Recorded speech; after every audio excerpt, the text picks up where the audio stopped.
You're listening to Female Founders with Claire Bartlett, the podcast that tells you what it is really like to be a female founder in today's world. We share invaluable insights through personal journeys and real-life business experiences, highlighting the highs and the lows so you can move forward in your business with ease. I am passionate to share with you the realities of business and give you the strategies and simple steps you need to truly succeed with your business.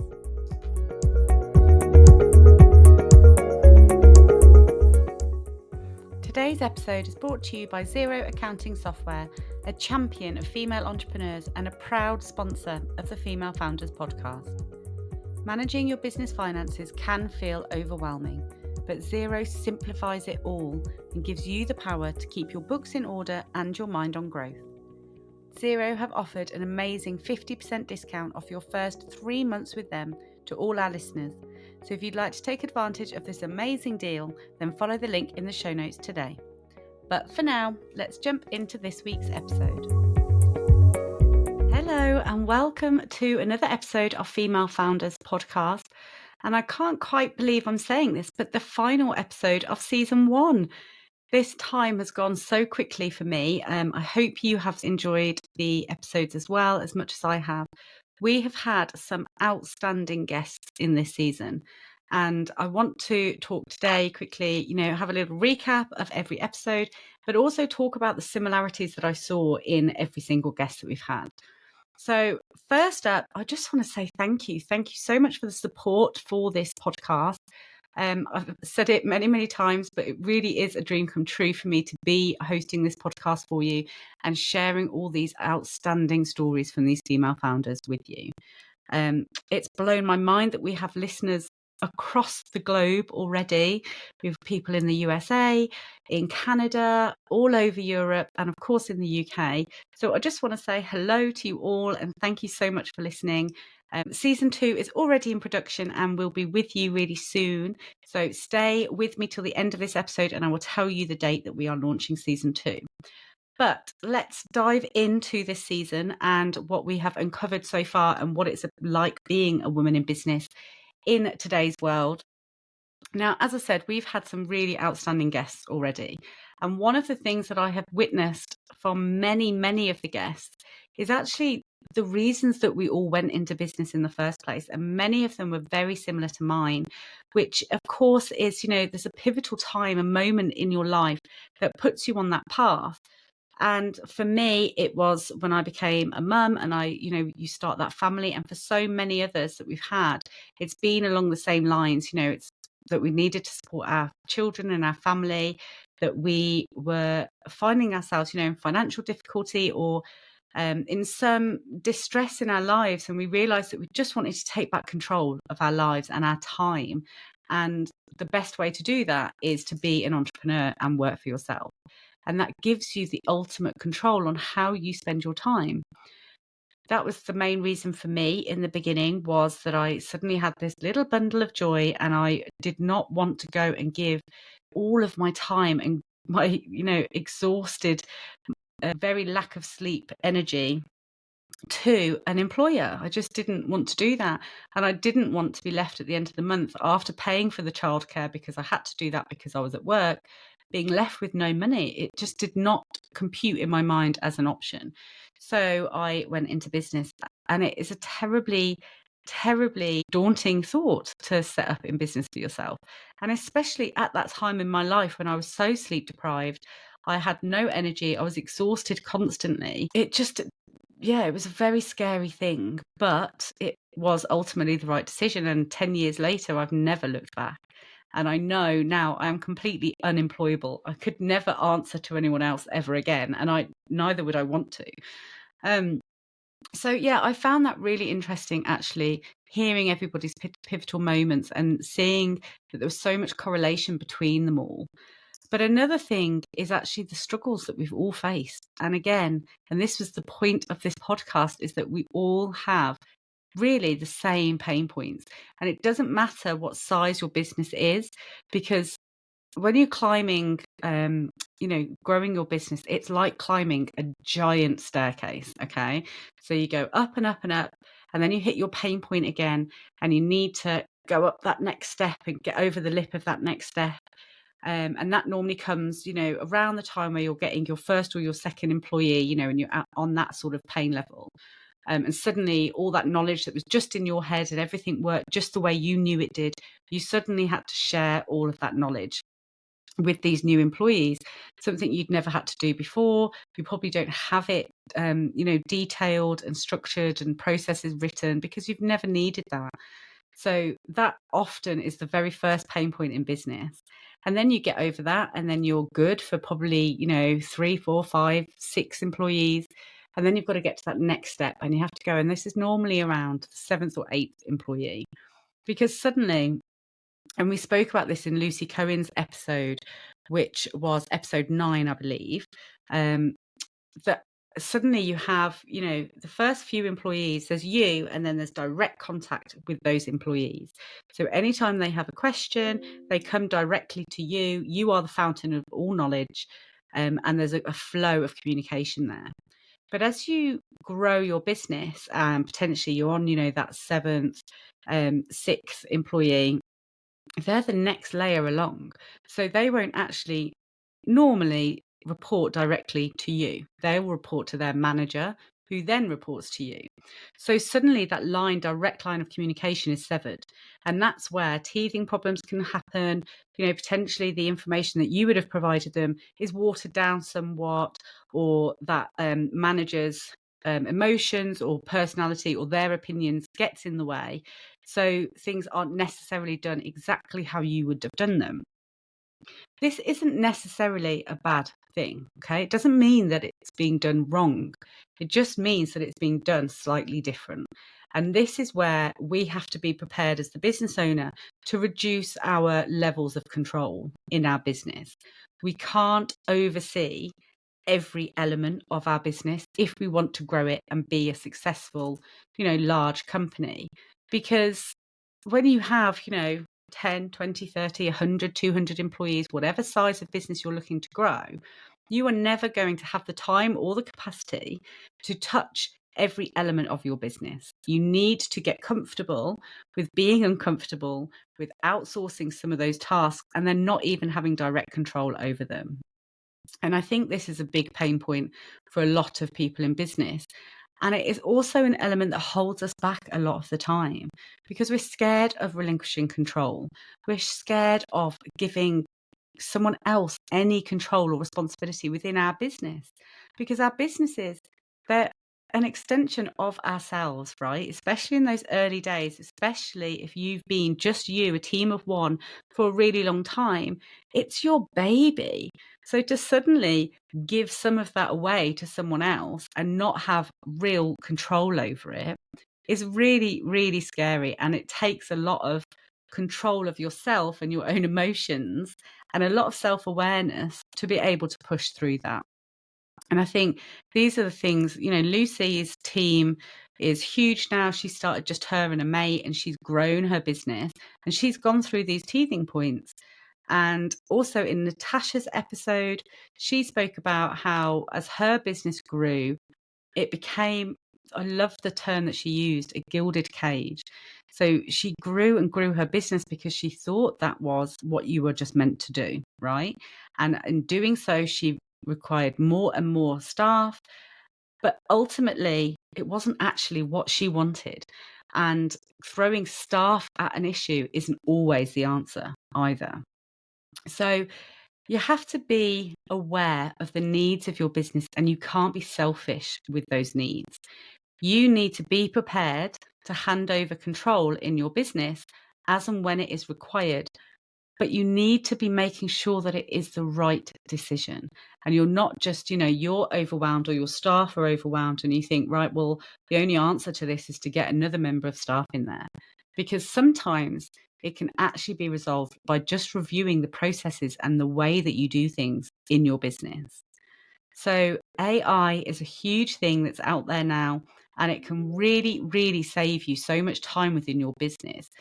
And just analyzing how you do things as a team, or just even if it's just yourself, if you're getting capacity, you're running out of time, and you are thinking that you're going to have to start limiting your client intake, then have a look at the processes that you're doing, how you're doing things and how you're spending your days. Are you being a busy fool? And actually, there's a load of improvements that you can make to claw back some of that time. Or is it genuine that, yes, you are doing everything as efficiently as you possibly can, and the only way you can now move forward is to get that first employee? And then obviously there's ways of doing so, whether it's a self-employed person who comes to work with you, whether you employ them directly, whether you just outsource some of those tasks. So there's so many things to think about when it comes to growing your business and getting through those initial pain points in your business. But then as your business grows further, the pain points change. But ultimately, it does not matter what industry you are in. You will all have the same pain points at around about the same size in your business. And this is what I found most interesting when I've been speaking to the guests I've had this season, because they've all been completely different industries and completely different size of business. But yet we all have such similarities in our stories. And that's the whole point of this podcast, is to share with you that when you are in those pain points, when you hit those stumbling points in your business, to know that you are not alone. Everybody has been through those points. Anybody that you are looking up to and inspiring to be like, they have struggled through these pain points just like you are now. And look behind you, anyone who is just starting out or is, earlier in their business journey, they are yet to come to those pain points.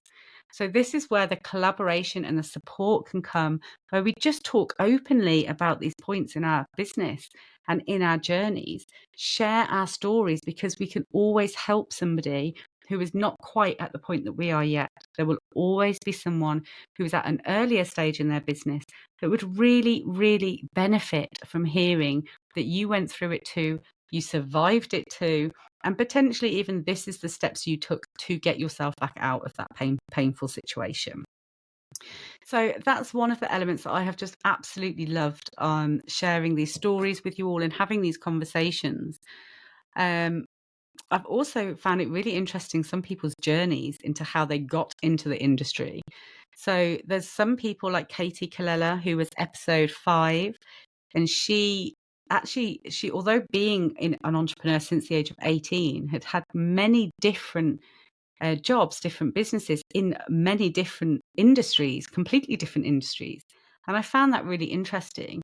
And I wonder whether, we all go through this process as we're growing up, I suppose, in learning where our skills best lie and where we're wanting our future time to be spent. And Katie did that while, owning businesses. Whereas most of us, I think, probably go through that journey before going into self-employment. So I thought that was amazing. And I loved the fact that she highlighted, actually, as she grew up, she was surrounded by people who worked for themselves. So therefore, at the young age of 18, it wasn't daunting to her to go into self-employment. It was a natural thing and a normal thing. And I found that really eye-opening, because I didn't have that experience. I didn't really know anybody, I don't think, that was self-employed when I was growing up. So for me, it was a very scary decision to make. And, we don't get taught about business at school, or we definitely didn't when I was at school anyway. So there was a lot of learning curves for me when I first started my business. And, I've already discussed the pain points that I've had and the failures that I've had in my business. But as I mention all the time, a failure is not a failure if you learn something from it. So I always look at them all as learning opportunities and make sure that I learn something, have something tangible that I can take away from that situation to improve myself or my business in the future. Another thing that I really enjoy talking about is the personal development side of being in business. And again, I think it was Katie mentioned that she didn't know whether it was an age thing, that actually as she's got older, she's been more inclined to work on herself and understand the benefits and the importance of self-development. I love to read. I read constantly. And in the past, probably 5 years, the majority of the books that I've read have been sort of self-development, personal development books. Whereas prior to that, they'd all been trashy romance novels or, fiction stories that just took me away and gave me a break from life, I suppose, break from reality. Whereas now I'm so content with my life. I love everything about it. And I'm just wanting to strive to be the absolute best that I can be in every area. And I love reading the books. And in every single book, there's always just one or two little nuggets that I can take away and practice in my day-to-day life. And some of them have been hugely transformational for me.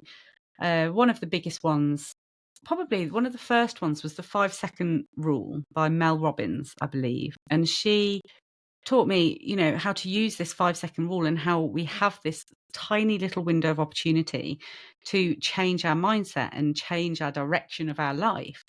And I started using it, in a very simple way, just testing it out, about trying to get out of bed earlier in the morning and be more productive in the mornings. So I had never been a morning person. Okay. I'm just never was. I would be the one, even in my 20s, waking up half an hour before I was supposed to be at my desk and running around like a headless chicken in the morning, you know, and it's I look back now and I think it's such a stressful way to start your day.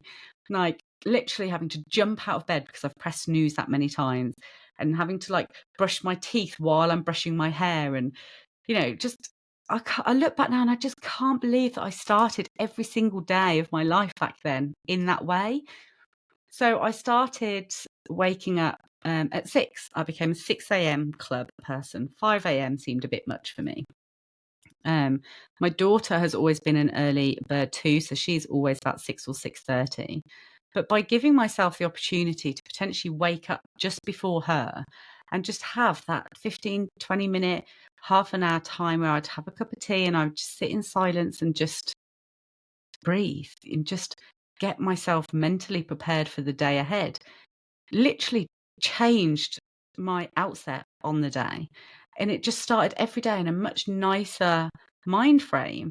I'll put some music on, I've got time to make a nice breakfast and sit and eat it with my daughter. Or sometimes I'll just catch up on a TV show from the night before, Love Island potentially being one of them. So, but it's just just stealing a little bit of time each day just for me. Sometimes I'll do journaling, I'll do my gratitude journal. Sometimes I will just write out my to-do list, what I have to get done that day and the non-negotiables. But it just gives me that time. And then when I realized how transformational just using it to get out of bed was, I started using it in my every day-to-day life in business as well. And the biggest thing, this was very early on actually. So this probably was 9 years ago, 8 or 9 years ago, I started just blurting out the word yes to any opportunity that came my way. And this was a huge leap for me because I was very, very comfortable in my comfort zone back then. I didn't like change. I didn't like putting myself out there. I did not like being uncomfortable in situations. And suddenly I was agreeing to do all of these things I would never, ever have done before. And yes, I found them very uncomfortable and they were way out of my comfort zone. And I was constantly pushing my boundaries of what I thought I was capable of. But by doing that, actually, again, it's completely transformed my life. The level of confidence that I have now and the opportunities that I seize and the places and the rooms that I'm in now is just mind-blowing to me. And it all came from reading that one book. So personal development is such a huge part of my life. And I genuinely believe that there will always be room for more. I don't think you can ever stop learning. One thing that I learned recently, though, which was really interesting to me, I went to Stephen Bartlett, the Diary of the CEO. He did a tour recently. He came to Birmingham, where I live, and did a live show. And in it, he was talking about how we focus so much on improving the skills that we already have and are already good at. So if you are good at, working room and networking, for instance, you will continue to nurture that skill and try and improve that skill until we're absolute experts. But what we should be doing, if we've got, let's say, our top 5 skills, okay, and we're really good at those 5 things, what other skills could we nurture that will complement the 5 skills that we already have, but are different to those. And we should start to try and bring them up to the same level of those original 5. And I thought that was so interesting and such a simple thing. But he was right. I have focused on improving certain skills and repeatedly improving on those skills for a long time. But actually, I need to be nurturing complementary skills to those and bringing those up, because then I'm just a better all round person and I have more that I can bring to the table at any one point. So, yeah, as I said, personal development is never going to be over for me, that journey. And I've loved hearing all of our guests talk about their personal development journey and also the difference that being in business has made to their lives and their personality, because you do completely change as a person. You just naturally get more confident, because you're putting, every day you're putting yourself out there and you're selling yourself in essence to, to your clients. And I think that just instantly helps you really build in your confidence in yourself, that confidence you then take into your personal life. So I am 100% a different person today in front of you today than I was 10 years ago when I went into business. Like, completely. I can't even recognize myself back then now. And I think probably if I asked myself 10 years ago where I thought I would be by now, I don't think I would ever be able to have dreamed as big as to where I actually am. And I owe all of that to being in business, the other amazing women that I've met during my journey of being in business, the opportunities that have come to me, but more importantly, the opportunities that I have pushed myself to say yes to. Because we all have these opportunities, but we don't always have the confidence to say yes. And sometimes we don't even necessarily see those opportunities because we've talked to ourselves so negatively in our mind, in our subconscious, that we just turn them off. They don't even appear to us anymore.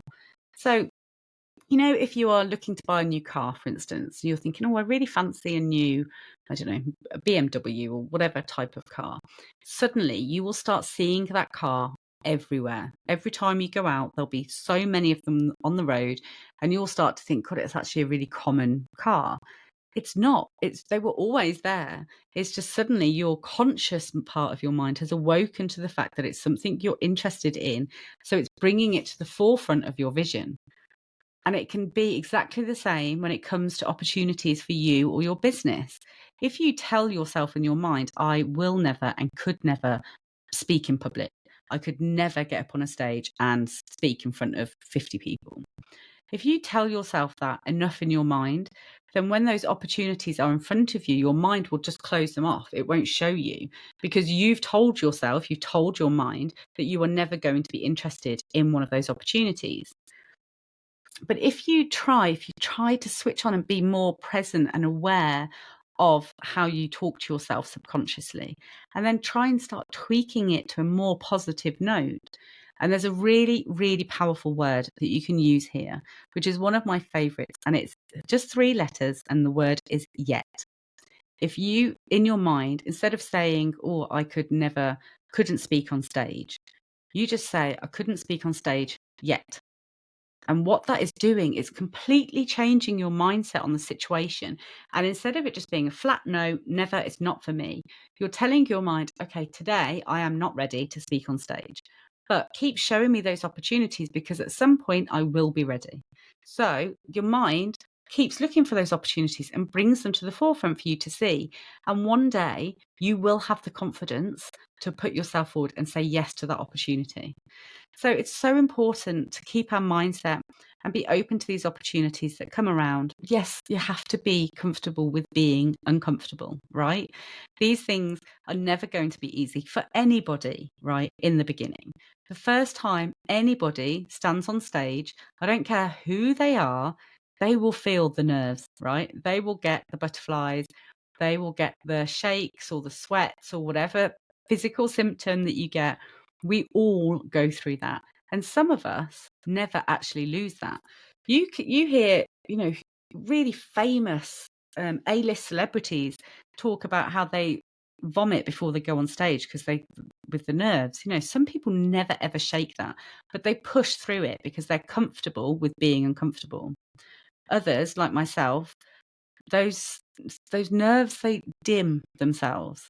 So I'm not standing here today telling you that I just don't feel anything at all when I'm about to go on stage, because that's not true. I still get, the butterflies in my stomach and a little bit of nerves.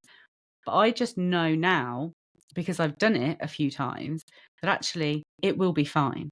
As soon as I'm up there, I get in my flow, I'm confident in what I'm talking about, I will survive. And I also have become more comfortable with being uncomfortable and being in those situations that push my boundaries, because I've pushed myself through them so many times. So my biggest piece of advice in this area is to just take small steps. Okay. If you are wanting to speak on stage in front of 100 people, start really small. Start by going to a networking event and standing up in front of the 10 people that are there and doing a 60-second pitch of your business. Or start by doing a live video on your social media, or going to a webinar and speaking on a webinar. There's loads of little steps that you could take that will take you, it's all about the strategy. There are all these little steps that will build up to you comfortably being able to speak on stage. But if your comfort levels and your comfort zone is here, I know you can't see because this is a podcast, but it's sort of point A, and speaking on stage is point B, and that's 10 miles away. Just taking one massive leap instantly, all that 10 miles, is never going to happen. Okay, it's too far. You can't do that leap in one go. You have to break it down into manageable chunks. Some people, the chunks will be bigger and they will be able to go and stand straight on stage in front of 10 people and not be that nervous. Some people, that in itself is incredibly daunting, and you'll need to start with something much smaller, and that is okay. We all have our own personal journeys that we need to go on, but we can all achieve that ultimate goal, all of us. I believe in you 100%, and it just takes you believing in you to make it. So whatever your goal is in business, wherever you are at in your business currently, start building that strategy and having a look at, okay, this is where I want to be.